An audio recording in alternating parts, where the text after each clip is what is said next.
Thank you, President. Well, the ECR Group particularly welcomes the progress made by Council on deregulation, promoting trade, readiness to bring Eastern partners closer, and completing the single market in digital services. Separately, President Barroso has said that the EU should meddle less in matters which are properly the business of our national governments. I hope the Commission as a whole at last gets the message. To date, I fear it is not. For the Berlaymont, it's business as usual. Let's take just one example, the Port Services Directive. It was rejected by this House in 2003 and again in 2007, but there's no let-up. It's back. Why has it been resurrected yet again? Perhaps Commissioner Kallas might be persuaded to think again. Of course, the best way of cutting unhelpful regulation would be to reduce the number of European directorates and bureaucrats. Fewer officials and fewer pet projects means less red tape, more competitiveness and a reduced EU budget, a triple benefit. Turning to trade, we welcome the progress made with Canada towards a trade agreement, but we must not rest on our laurels. We are concerned by the lack of progress on a deal with India. Why was this not discussed in Council?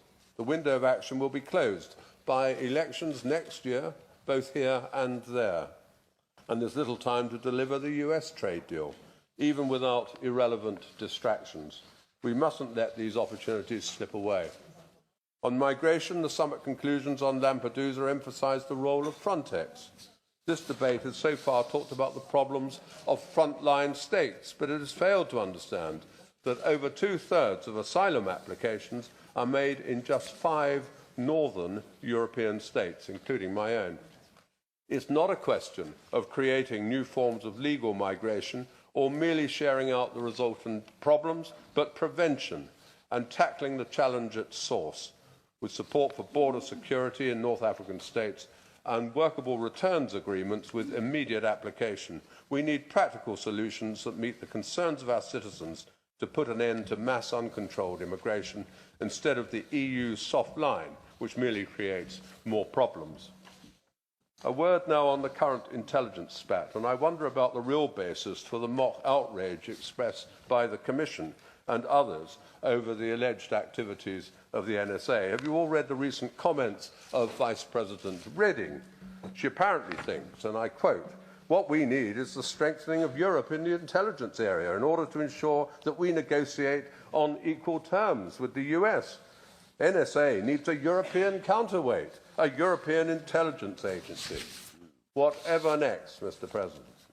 So there wasn't really any great principle at stake, only resentment by the European mandarins that the US had capabilities which Brussels didn't. Apart from the sheer hypocrisy, it shows how out of touch the European Commission has become.